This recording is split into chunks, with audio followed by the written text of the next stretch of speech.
We're conditioned to share happiness and condemn sadness. We're conditioned to share or boast about success, but we're taught to condemn failure.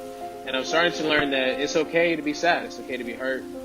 It's okay to not know the answer. It's just okay. I'm going to do something that's somewhat in my comfort zone, but I'm just going to share my sadness. I'm going to embrace it. I'm going to face it. I'm going to talk about it, not for pity, not for commentary, but really just to do it, to help me through it, and to be fully expressive about it. And I think it's okay to do that. Typically, you would think that it wouldn't be. Typically, you think about something that's sad or not happy news, and why would you want to share it? Who wants to do that? But today is my birthday, and I decided that I'm gonna do something different. I just decided to come to a park with a pen and a piece of paper. I'm just gonna write down all my personal thoughts, feelings, and just see what I come up with. This has been one of the most challenging years of my life, whether it's my own problems or my own sadness or someone that I love's problems or someone that I love, what they're going through.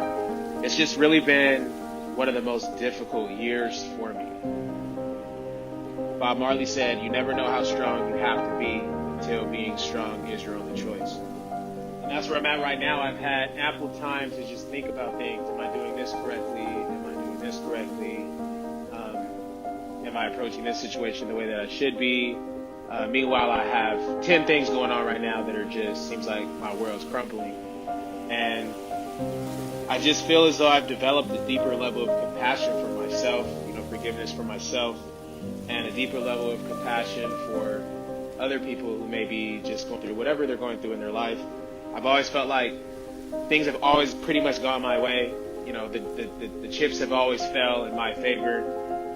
And right now, it's just, they're not, and I feel as though, to keep it simple, you need to function with a basis in life of peace, with a basis in life of love and happiness, while doing your best to remain as kind to yourself and others, even if there's disagreements or differences. I don't care if it's, it could go for any person, any body, any culture, any religion, any sexual orientation, etc., so on and so forth. Everyone just needs to treat everyone with respect and forgiveness and kindness in their heart, even if they don't agree. Daily, I'm still making mistakes. I'm super far from being perfect, but I'm more aware of it, and I'm just making the steps and taking the steps just to move myself in the right direction, just to be a better overall person. Me coming out to this park today and just literally just writing down my thoughts is something that I probably haven't done in the last 10 years. Silver lining with all this is that I've started to develop a love and a passion for videography. I just like the idea of being able to convey a thought, a feeling, or an emotion in a freely creative type of way, while at the same time telling a story through a camera lens. And I'm excited because I have a bunch of stories, a bunch of things that I want to create, a bunch of things that I want to share. And all these things actually bring me peace. They bring me, they come from a place of love, and they make me happy. They bring all those feelings to my own life, and it just feels good, and it feels right, and it feels natural to share what you're feeling, whether it's you're feeling happy, whether it's you're feeling sad, vulnerable. Just feel what you feel. Be okay with it. This is Gloria. Obviously, I didn't know that when I first met her, but long story short, she came up to me and she said, "Young man," she said, "you look like you need some words of encouragement." And I looked at her and I said, and this is just to sum it up, but I looked at her and I said, "It's my birthday." I said, "I came out here today to do something different, something that I normally would not do. I got my pen, my paper, and the park." And I said, "I'm just trying to," I said, "I'm just out here trying to get to know myself, if that makes any sense. I don't want to sound crazy or anything, but that's why I'm here."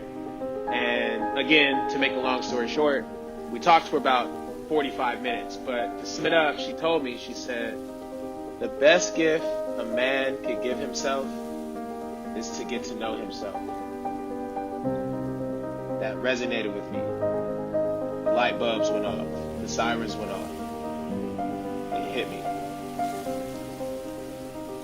I realized right then and there, we pay way more attention to the world that we live in versus the world that lives within us.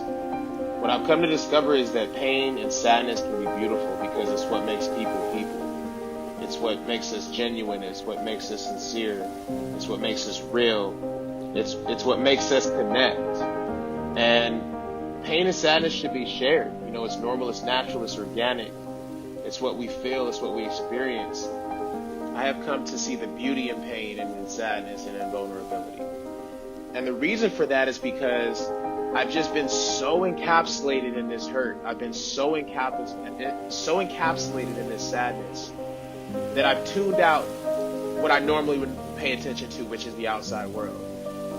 And I've only had the ability to look within. I've asked, who is Al Bennett? Who am I? You know, and I've taken the time to get to know me. I know when the storm passes that I'll show up a better person in the outside world. I actually got the opportunity to experience all this pain and sadness. And all it's done is given me the ability and the opportunity to get to know myself better. And I'm thankful for that. I'm thankful that Gloria noticed me. I'm thankful that, you know, I just took the time, took my day to go to the park, write, and this woman noticed me. First off, I made a new friend. Secondly, you know, she came into a complete stranger, and I was just vulnerable at the time, and I told her a bunch of things. And she was a 74-year-old lady. She sat back, she listened, she gave me a bunch of words of encouragement, a bunch of good advice, and I just think that's one of the best birthday presents that I can give myself, especially at this point in time. And I'm just happy that it happened, and I'm just going to continue to push forward with support of friends and family. And that's just my message today. You know, happy birthday to myself. Still a long way to go, but I'm going to continue to do my best to push forward, push through it. Try to do my best to remain positive, knowing that there is light at the end of this dark tunnel.